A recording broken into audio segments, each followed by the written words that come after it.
பேருக்கு பார்த்தீங்கன்னா பிரச்சனை மேலே பிரச்சனை வந்துக்கிட்டே இருக்கும்.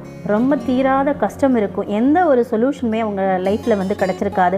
அந்த மாதிரி தீராத கஷ்டமாக இருந்தாலும் சரி, தீராத நோயாக இருந்தாலும் சரி, தீராத மனக்கஷ்டம், பணக்கஷ்டம், எப்படிப்பட்ட கஷ்டமாக இருந்தாலும் சரி, அதற்கும் வாராகி அம்மனுடைய ஒரு சிறப்பான வழிபாடு இருக்குது.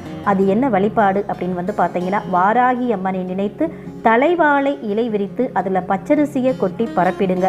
அதுக்கு மேலே ஒரு தேங்காயை உடைச்சி 2 முடிகளாக வச்சு அதில் இலுப்பை எண்ணெய் ஊற்றி சிவப்பு திரி போட்டு தீபம் ஏற்றணும். இந்த பரிகாரத்தை உங்கள் வீட்டு பக்கத்தில் இருக்கக்கூடிய வாராகி அம்மன் கோவில் இருந்தால் அங்கே போய் செய்யலாம்.